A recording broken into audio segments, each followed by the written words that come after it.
இயேசு உங்களை நேசிக்கிறார். இந்த நாள் வேதாகம தியானத்திற்கு உங்களை அன்புடன் அழைக்கிறேன். என் நீதியின் வலது கரத்தினால் உன்னை தாங்குவேன். ஏசாயா 41 அதிகாரம் 10 வசனம்.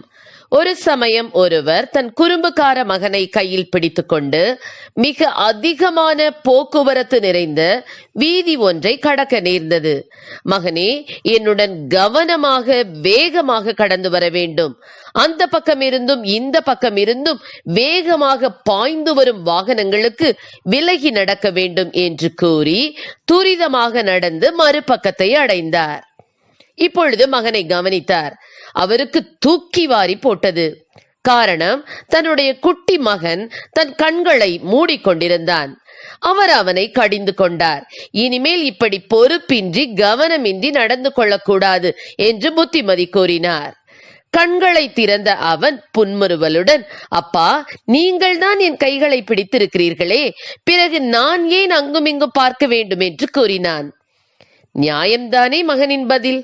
தந்தையும் சிரித்து கொண்டார். ஆம், எனக்கு அருமையானவர்களே, இதை போலவே ஆண்டவர் கையில் உங்கள் கைகளை கொடுத்து விடுங்கள். அவர் உங்களை பத்திரமாய் வழி நடத்துவார். ஆகவேதான் தாவீது, நித்திய வழியிலே என்னை நடத்தும், உமது நாமத்து நிமித்தம் எனக்கு வழிகாட்டி என்னை நடத்தியருளும் என்று தேவனிடம் மன்றாடினார். 139 சங்கீதம் 10 வசனத்தில், சமுத்திரத்தின் கடையாந்தரங்களிலே போய் தங்கினாலும் அங்கேயும் உமது கை என்னை நடத்தும், உமது வலது கரம் என்னை பிடிக்கும் என கூறுகிறார்.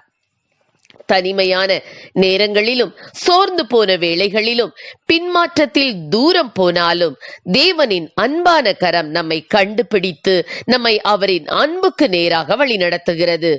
தகப்பன் தன் பிள்ளையை தோளின் மேல் சுமப்பது போல நம்மை சுமக்கிறார் நம் தேவன். நம்மை வழி நடத்துகிறார். மரண இருளின் பள்ளத்தாக்கிலும் அவருடைய கரம் நம்மை தாங்கி வழி நடத்துகிறது. மட்டுமல்ல, தேவனின் வலது கரம் நம்மை அரவணைக்கிறது. உன்னத பாட்டு 2 அதிகாரம் 6 வசனத்தில், அவருடைய இடது கை என் தலையின் கீழ் இருக்கிறது, அவர் வலது கை என்னை அணைத்துக் கொள்ளுகிறது என வாசிக்கிறோம். ஆம், தேவன் தம்முடைய அன்பின் கரத்தினால் நம்மை அரவணைக்கிறார். வனாந்திர வாழ்க்கையில் போராட்டங்கள், பிரச்சனைகள் மத்தியில் வள்ளுவாமல் முன்னேறி செல்ல தேவனின் அன்பின் கரங்களால் அரவணைத்து தூக்கி செல்லுகிறார்.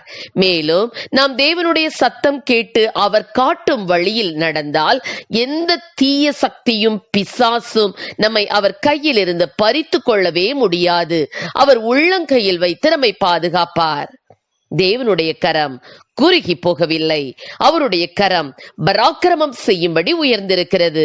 எனவே ஏற்ற காலத்தில் தேவன் உங்களை உயர்த்தும்படிக்கு அவருடைய பலத்த கரத்தினுள் அடங்கி இருந்து பாதுகாக்கப்பட்டு மேன்மை அடையுங்கள். கர்த்தர் நம்மை ஆசீர்வதிப்பாராக. ஆமென். ஜெபம். எங்களை அதிகமாய் நேசித்து வழி நடத்துகிறீர்கள் அன்பின் பரலோக பிதாவே, எங்கள் தகப்பனாம் ஆண்டவரே, உம்முடைய கர்த்தாவை கரங்களை பிடித்து நாங்கள் பாதுகாப்பாய் நடந்து செல்வதற்கு என் தேவனுடைய கிருபைகளை கொடுப்பீராக. நீ பயப்படாதே, நான் உன்னோடு கூட இருக்கிறேன், என் நீதியின் வலது கரத்தினால் உன்னை தாங்குவேன் என்று சொன்ன தேவனப்பா, ஆண்டவருடைய வலது கரத்தினால் எங்களை அணைத்துக் கொண்டு கர்த்தாவை எங்களை ஆசீர்வதித்து வழி நடத்தும். இயேசுவின் நாமத்திலே ஜெபிக்கிறோம் நல்ல பிதாவே. ஆமென்.